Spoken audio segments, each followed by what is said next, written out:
इसी तेज में एक मरतबा फिर खुशामदीद शामिल करेंगे। एक ब्रेकिंग न्यूज, मुल्तान में दामाद ने ससुर को छुरियों के वार करके जख्मी कर दिया। एक बार फिर आपको बताएं कि मुल्तान में दामाद ने अपने ही ससुर को छुरियों के वार करके जख्मी कर दिया है। मजीद जानते हैं अपने नुमाइंदे आमिर इकबाल से। आमिर, इस वाक़े की तफसीलात से आगाह कीजिएगा। बिल्कुल, ये मुल्तान के इलाके नवाबपुर में आज दामाद ने ससुर को छुरियों के वार करके उसको जख्मी कर दिया, जिसे शदीद जख्मी हालत में निश्तर के अस्पताल में मुंतकिल करा दी गया वार्ड नंबर 2 में। तो जो इसकी तफसीलात हैं वो इस तरह है कि मंजूर जो महबूब अहमद का ससुर है, महबूब की कुछ अर्सा पहले मंजूर हुसैन नामी शख्स की बेटी कोसर से शादी हुई थी। घरेलू नाचाकी की वजह से मंजूर हुसैन अपनी बेटी कोसर को अपने घर ले आया, जिसकी वजह से उसके दामाद महबूब अहमद को रंज था और आज वो बैठा हुआ था साथ में। और जब मंजूर हुसैन नमाज पढ़ के मस्जिद से बाहर निकला तो उसने नवाबपुर रोड पर ही छुरियों के वार कर दिए, जिसकी वजह से मंसूर हुसैन जो उसका ससुर है उसको जख्मी हालत में रेस्क्यू के जरिए निश्तर अस्पताल मुंतकिल किया गया, जो वहाँ वार्ड नंबर 2 में जिसकी हालत तशवीशनाक बताई जा रही है, वहाँ पर उसका इलाज किया जा रहा है। जी, मुल्तान में दामाद ने ससुर को छुरियों के वार करके जख्मी कर दिया। अपडेट कर रहे थे हमारे नुमाइंदे आमिर इकबाल, आपका बहुत शुक्रिया। उधर कराची में पुलिस हुक्काम ने मूर्तियां स्मगल करने की कोशिश तो नाकाम बना दी, मगर अब तक ये मालूम नहीं हो सका कि ये मूर्तियां निकाली कहां से गई थी। देखते हैं आरिफ महमूद की रिपोर्ट। कराची के अवामी कॉलोनी थाने के फर्श पर पड़ी हैं ये 2000 साल पुरानी तहजीब की बाक़ियात। 6 रोज़ गुजरने के बावजूद हुक्काम अब तक फैसला नहीं कर सके कि इन्हें पाकिस्तान में किस मुकाम से खुदाई करके चोरी किया गया है। पाकिस्तान की तारीख के दीगर अलमियों की तरह इस अलमिये का भी क्या कीजिए कि कानून नाफिज करने वाले इदारे इतने काबिल भी नहीं कि जदीद टेक्नोलॉजी की मदद से तहकीकात कर सकें। नैब चेकिंग के दौरान इनको पकड़ा था तो ऊपर जूते और कूलर रखे थे और अंदर ये मूर्तियाँ और ये मुख्तलिफ तो आसार कदीमा वाले आए थे, उन्होंने बताया कि 2000 साल पुराना है। अब तक पुलिस के हाथ में या तो मूर्तियाँ हैं या वो बेज़रर सा ड्राइवर और क्लीनर, जिनकी मालूमात पुलिस के लिए किसी काम की नहीं। पुलिस ने आतिफ भट्ट और उसके भाई आसिफ भट्ट को मरकजी मुल्जिम बनाकर मुकदमे का पेट तो भर दिया, लेकिन ज़राए बताते हैं कि पसे पर्दा एक ताकतवर माफिया है जिस तक पुलिस खुद भी पहुंचना नहीं चाहती। इसलिए पुलिस ने इन दोनों मुल्जिमान के तीसरे भाई ताहिर भट्ट की गिरफ्तारी जाहिर की, जिसका बज़ाहिर इस मामले से कोई ताल्लुक नहीं था। मरकजी मुल्जिम आतिफ भट्ट बैरून मुल्क फरार होने में कामयाब हो गया है। उसमें कुछ स्टको यानी चूने के मुजस्समे भी हैं, वो भी बुद्धा के मुजस्समे और गंधारा से ही मुतालिक हैं। ये स्लाइडली कुछ बाद के दौर से ताल्लुक़ रखते हैं, 4वीं से लेकर 5वीं सदी AD तक। और कुछ टेराकोटा के प्लेक्स हैं तो जो डिपेक्ट करते हैं कि ये सिर्फ एक इलाके की नहीं है, बल्कि मुख्तलिफ पाकिस्तान के मुख्तलिफ इलाकों से जो है ना ये चीज़ें कलेक्ट की गई हैं। सकाफती सरका माफिया क्या इस कदर मजबूत और ताकतवर है कि इतनी बड़ी जिसामत और भारी वजन वाली मूर्तियां पहले कराची से सियालकोट और फिर दोबारा कराची लाई गईं और कानून नाफिज करने वाले तमाम इदारे और पुरस्कार लोग बेखबर रहे। इल्लीगल डिगिंग हुई है गंधारा के मुख्तलिफ रीजन से और वहाँ से ये कलेक्ट करके एक एक की सूरत में, 2-2 की सूरत में या बल्क की सूरत में ये कराची लाया गया है। इसमें बाज़ मूर्तियाँ इतनी बड़ी हैं कि वो एक वन गो के अंदर जो है ना इतने बड़े कलेक्शन को नहीं लाया जा सकता था, ज़ाहिर है उसको इंडिविजुअल लाया गया होगा। माहिरीन के मुताबिक पाकिस्तान में हज़ारों की तादाद में आसार कदीमा की साइट्स इंतहाई गैर महफूज हैं और सकाफत व तहजीब के चोर मौके की ताक में हैं।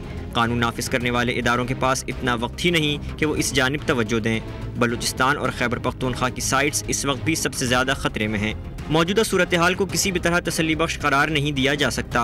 पाकिस्तान में सिसकते और बिलकते गैर महफूज अवाम की तरह हमारी तहजीब भी बिलक बिलक कर अपने तहफ़्फ़ुज़ के लिए नोहकुना है। हालात यही रहे तो वो दिन दूर नहीं जब हमें अपनी तहजीब व सकाफ़त देखने के लिए भी दूसरे ममालिक जाना पड़ेगा। आरिफ महमूद, CNBC पाकिस्तान, कराची।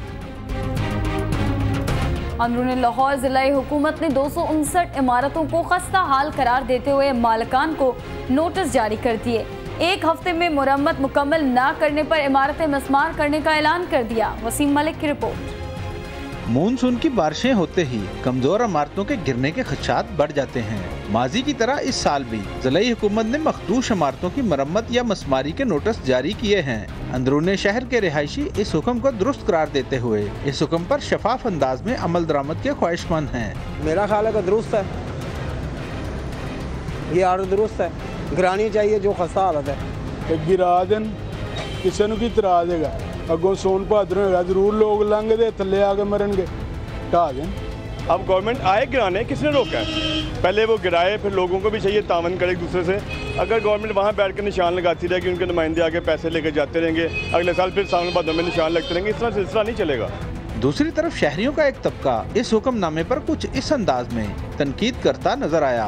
अगर हुकूमत यही उनकी माली मुआवनत करे कि ले भैया आप 5 लाख रुपया जो लगता है इस इमारत को गिरा के नए से बना के आसान शराइत पर हमें वापस कर दें, तो फिर तो कोई बात हुई। इसको गिरा देना और किसी को बेघर कर देना, ये तो हुकूमत की पॉलिसी तो ना हुई। खस्ता हाल इमारतों को गिराने का हुक्म जारी करने वाले ईडीओ शहरी सहूलियात महमूद मसूद तमन्ना का कहना है कि खस्ता हाल इमारतों के हवाले से नोटिस अवाम के जानो माल के तहफ़्फ़ुज़ के लिए ही जारी किए हैं। 259 हमारी बिल्डिंग्स हैं जिसके हम नोटिस अंदरून शहर में जारी किए हैं। लोग ऐसे हैं जिनको और कोई रहायश की जगह नहीं है, कि उनके पास कोई मुतबादल जगह नहीं है जिसको वो छोड़ के जा सकें, लेकिन हम उनको प्लीड करके, कन्विंस करके, रिक्वेस्ट करके ये कोशिश करते हैं कि ना सिर्फ वो अपनी जान बचाएं बल्कि इसके साथ साथ ये हुकूमत की जिम्मेदारी भी है कि उनकी जान और माल की हिफाजत करें। मुकामी हुकूमत ने खस्ता इमारतों की निशानदेही करते हुए इन इमारतों पर 1 हफ्ते में बहाली के नोटिस चस्पा कर दिए हैं। क्या ही अच्छा हो कि ज़िलाई हुकूमत ये सर्वे और तमीर और मरम्मत का काम बारिशों से पहले मुकम्मल कर ले। मखदूश इमारत की बहाली न सिर्फ मुफादे आमा है बल्कि मकीनों के अपने जानो माल के तहफ़्फ़ुज़ के लिए भी ज़रूरी है। कैमरामैन नवीज़ ज़ुबैरी के साथ वसीम मलिक, CNBC पाकिस्तान, लाहौर। और कराची यूनिवर्सिटी के तलबा पर भी महंगाई का बम गिरा दिया गया। मजीद जानते हैं इस रिपोर्ट में। यूं तो आलमी मंडी की तरह पाकिस्तान में भी पेट्रोलियम मसनूआत की कीमतों में कमी का सिलसिला जारी है, लेकिन हमारे तलबा को इसके समरात मिलना तो एक तरफ ठहरा, उल्टा कराची यूनिवर्सिटी की शटल सर्विस के किरायों में 100% तक का इजाफा कर दिया गया है। शटल सर्विस का इब्तदाई किराया 3 रुपए से बढ़ाकर 5 रुपए, जबकि 5 रुपए वाला किराया बढ़ाकर 10 रुपए कर दिया गया है। महंगाई हो गई और उसकी वजह से किराए बढ़ने चाहिए, मगर स्टिल एक रेशियो में बढ़ना चाहिए। ये 50% नहीं है बल्कि 50% के एक साथ इजाफे में कोई भी ऐसे कंट्रीब्यूट नहीं कर पाएगा। और यहाँ पे जो भी कराची यूनिवर्सिटी में पढ़ती हैं वो मिडिल क्लास पढ़ती है, तो उनके लिए काफ़ी ज़्यादा हैवी हो जाएगा। अगर इन्हें बढ़ाना भी है तो 10% पहले करें, आहिस्ता आहिस्ता जाके करें, इतना बर्डन बर्दाश्त नहीं कर सकते स्टूडेंट। जिस वक्त जामे कराची का फ़ंड रुकता है तो ये तमाम लोग सड़कों पे आ जाते हैं और इनके फ़ंड रिन्यू किए जाते हैं। तो मेरा हम तमाम तलबा तालबात के इनसे सवाल है कि ये किस मद में किरायों में इजाफा कर रहे हैं, क्या इनको मेंटेनेंस के पैसे नहीं मिल रहे? यहाँ की जो इंतजामिया है सर, उन्होंने पॉइंट के भी लिमिटेड है और किराए में भी इजाफा कर दिया। अब काफ़ी लड़कों को यहाँ जामे कराची का आने में काफ़ी मुश्किल पेश आ रही है। किराए में 100% इजाफे से मुश्किलात जो हैं वो स्टूडेंट्स पर और बढ़ गई हैं। जामिया कराची की ये जो बसेस वगैरह हैं इनका किराया 100% बढ़ाकर ये कर दिया गया। पहले 5 रुपये होता था, अब 10 रुपये कर दिया जाएगा। ये जो गलत है, 5 रुपये किराए होने चाहिए। दुनिया भर में तालिब इल्मों को मैसर सहूलियात में बेहतरी की जाती है, मगर हमारे यहाँ आला तालीम के ख्वाहिशमंद तलबा भी महंगाई की जद में आने से महफूज ना रह सके।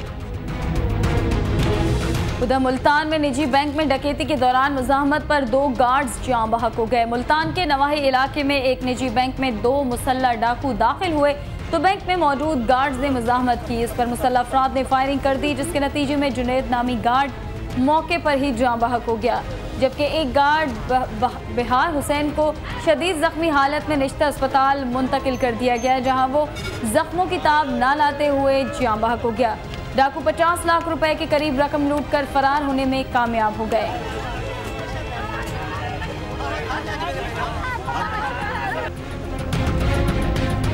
चिल्ली के शिमाली इलाकों में मछेरे सड़कों पर आ गए। मुजाहिरीन को मुंतशिर करने के लिए पुलिस ने पानी की तोपें चलाई और उनकी तवाज़ो आंसू गैस से की।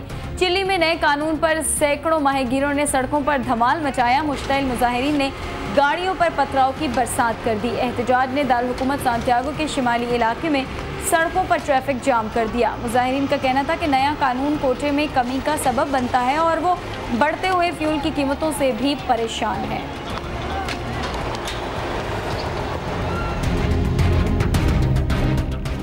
CNBC तेज में अब तक के लिए इतना ही। एक ब्रेक के बाद हाजिर होंगे हेडलाइंस के साथ। आप देखते रहिए मेरी पहचान CNBC पाकिस्तान।